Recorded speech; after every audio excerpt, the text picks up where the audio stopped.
All right, do you own a Prado 250 series and want to turn it into a Land Cruiser and a good touring vehicle? Then we've got the ultimate solution for you. Come check out this Altitude that's gone from a stock standard soccer mum car to a full touring rig.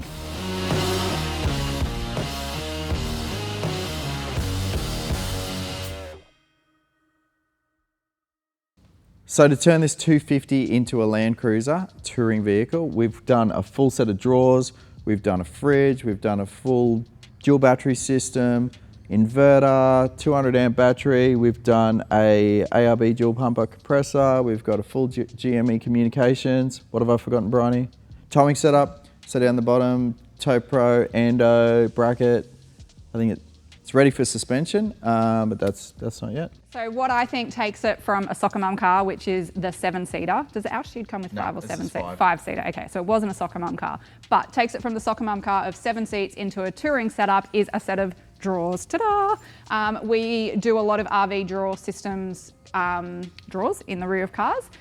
This is what we've got in our Land Cruiser, and this is now what this is in this Prado. So I think for me as a soccer mum, what keeps it as a soccer mum car but still a tourer is a soccer mum. I've got my fridge still, which is great, but what I like about this drawer setup is I've still got the flat platform on the top because I can put all my groceries. If you've got young kids, you can put your pram on top and you've still got a fair bit of space here as well. The ones, we used to have the one that had the platform here and a slide out for the fridge on top, and I felt that you just lost a lot of usable space for groceries and kids' bags and all that sort of crap. So I personally think this is the ultimate combo of soccer mum tourer. What do you think? Tell us the technical info about the drawers. Yeah, so everything fits in them. The fridge is the bulk of it, and then we've got a vented space here, and then we've got a full drawer here these are all lockouts. We'll go the whole way, see if it focuses, and then we've also got this here with a storage. I don't know, if you were camping, this would be cutlery, this would be plates, recovery gear and stuff. Yeah, for our coffee machine. If you're our life, it's wetsuits, rashies, surfboard wax. So that's basically the drawer. The cool thing about these drawers is it also gives us so many places to hide and mount electrical system. So you go into the electrical system, you've still got all the lift out hatches on the wing panels as well. So that's got a compressor mounted in there. The other side is storage. Nope, both sides are storage because we're super tricky. Oh, okay, cool. And then we've also got an extra one behind the fridge as well. So it's just little extra pockets. You could put your recovery gear, I don't know, some of that sort of stuff that you don't access every day, but you still want to have when you are touring. So underneath here is, you can't see it, so you'll just have to believe me. There's a 200 amp Invicta Super Slim hidden away in there, and then a REDARC Alpha 50 DC-DC charger, which is wound down to 25 amps. I could spend hours talking about it. It's 25 amps. We're keeping it 25 amps. Can be changed to 50, 25, leaves here at 25. 25 amp charging, Prado. We've also got, obviously, a fuse box, fuse assembly, and then on the back side of the drawers, we've got the 2000 watt REDARC Inverter, which comes through to our GPOs here. It's actually turned on at the moment. That's that red light. We've got a Victron 15 amp, just 240 to 12 volt charger. So if this car's left in storage for a week or two, they want their fridge running, they can just run an extension lead and plug it in. We've also got a ARB compressor. So we've actually mounted that in the side panel, so it's past the plastic, so we'll more say it's behind the tail light. And so therefore we've still got the full storage space here on both sides. So it's actually in the guard, the compressor, it's quite easily accessed. But we've put the on switch here and the chuck there for the hose and the blower, and that's it. So we've still got full storage either side. We've got a couple of things on the back, but that's wasted space anyway when the seats come down. And I think that's it for the electrical system in the back. I'm going to go through a few of my favourite things. So we've got the 40 litre Evercool fridge. You can go down to the smaller size if you want, and I think you pick up an extra bit of storage underneath from memory. Goes a bit here as well and a bit more room there. It depends on how much you're touring and which size fridge you want to go with.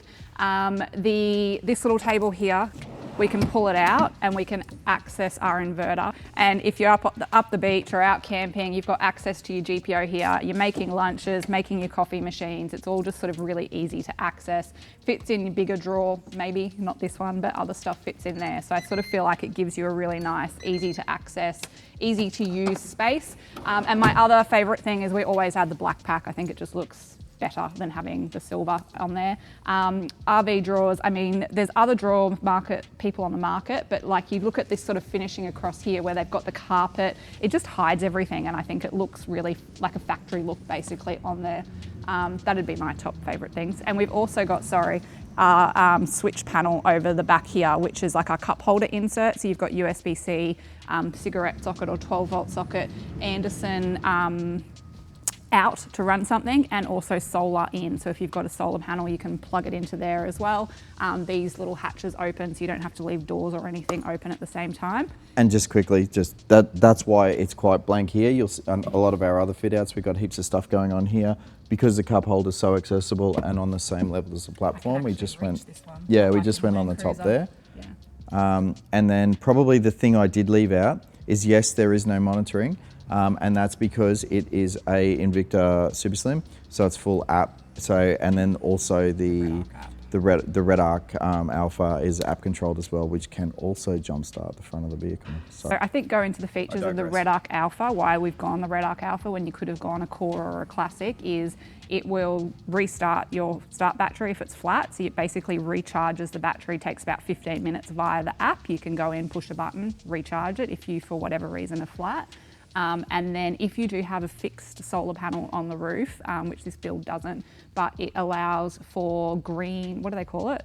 Green priority. Green priority. So it will prioritise, so say you've got that 25 amp hour charger, if you're getting 6 amps in from your solar, it'll put that 6 amps in first and then only take 17, 18, 19, oh my God, my maths is bad, 19 amps from the car's alternator. So it's less stress on your vehicle's alternator. So yeah, there's lots of other features of it, but they're probably the main two of why people are going towards it in our space as well. Not that it's an issue here, they also handle heat very well. They're much better than their competitors on the market for the heat range they'll tolerate. Not a problem in this build. Cool. That's one of the questions we get asked. So what do we say when people say you're putting all this stuff under here, there's a 48 volt system in there as well? Have we seen any issues with heat in an enclosed space at this point? No, I've had temperature gauges on it because we've got one ourselves. I have absolutely tried to destroy it and it just doesn't get hot, to be honest.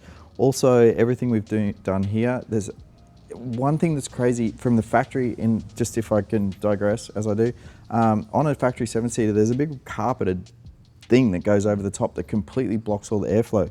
When we do our dual battery system, or if it's a 5-seater or anything like this, it's so much more aerated than it was from factory. So when you pull a 7-seater apart, and if you watch our video like on our underbutton battery, you'll see there's this giant carpeted thing this thing here, there you go, that's how many Prados we do. This is on another vehicle. On a 7-seater, this sits over your whole system, and if anything's gonna heat it, it's like insulated. So this is better. Sorry, I do that. All right, cool. Towing setup quickly. We have done the REDARC TowPro Elite V3. It is mounted at the front. We've got a 12-pin trailer plug, an isolated Anderson plug, so that's going to charge the batteries in your caravan while you drive. For those of you that are new to touring, it is isolated, so it stops the charge of your batteries when the ignition is turned off. You don't have to unplug it. You can leave it all plugged in and know you're not going to flatten your start battery, but who cares because you've got a REDARC Alpha. And it's also mounted on our bracket here that has provision for a safety Dave attachment. Oh, it's hard to get good help. Never work with kids, animals, and Andrew. You don't have the WASA. You do have the WASA enablement there. So we fitted this bracket. Yeah, this customer is not quite sure what he's going to end up suspension-wise and also caravan-wise. So we did the big bracket. That way he can do his WASA. If he gets airbags, he's got the airbag ports, and that was just a bit of an expansion just to so that if he, future-proof it kind of thing. The very new car and new to the touring journey. While we're down the back here, we have done a GME and a GME XRS Connect up the front. So we have got our rear antenna mount here, which is great with the GME aerial. So we'll showcase the rest of it once we go up the front of the car. Okay, so in the driver's seat of the vehicle, first up we've got the REDARC TowPro Elite dial. It's on the right hand side, nice and easy to access in the emergency if you do need it. And then coming along, we have then got the GME XRS Connect pack. Is that correct? Yep. Yep. 370. C4P, I don't know, anyway. So basically, I'm gonna do a shameless plug here for our products. We have got an Accelerate communications bundle that you can buy on our website that has the following in it. So the little bracket, handpiece bracket that allows you to mount this just on your left-hand side. It includes the GME Connect pack. It includes our rear antenna aerial that you saw before. And then also the UHF body bracket that is mounted up under the dash here, and a power pickup. So Andrew might explain those a little bit more. The handpiece is awesome. Liam's greatest design.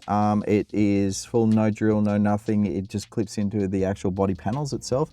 Anybody can fit it. Underneath we've got our body bracket, so it actually just uses some of the it attaches to another module that's down there and just uses some factory screws, and the basically the body sits down there flush in line with the other modules that Toyota fitted from factory. Third thing we've done is our power pickup that Bryony was talking about. So basically we've got our USB-C down here, and we've just made up a piggyback plug that we sell that goes in between the power pickup for the USB-C and then there's basically a pigtail that runs off down to with its plug straight into the GME. The reason why we did that is because this is obviously Toyota designed the USB-Cs as an auxiliary power pickup.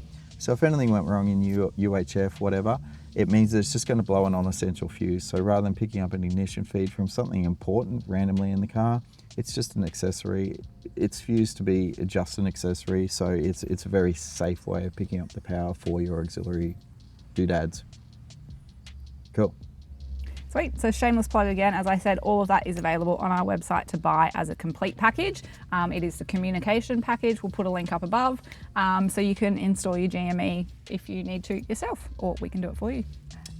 I've just been asked to cover off on the dial. Yes, it is different to the standard REDARC TowPro Elite V3 dial. We are purchasing these ones from Toyota. They come specific for the Prado 250. We can actually buy them cheaper from Toyota than we can from our REDARC distributor. Bit of a sore point for us, but that's just why we're using them. Awkward. All right, guys, thank you so much for watching. As always, if you have any questions or comments, drop them below. If you would like to get your 250 series Prado set up to be a full Land Cruiser, like a big kid, you can email us or fill out an inquiry form on our website. And YouTube really thinks you should watch this video up here, and then our Prado 250 build series and also all of our product releases are down here. Sweet. Cover Andrew with those Legos. That's fine. Accelerate off-grid touring, powering your adventures.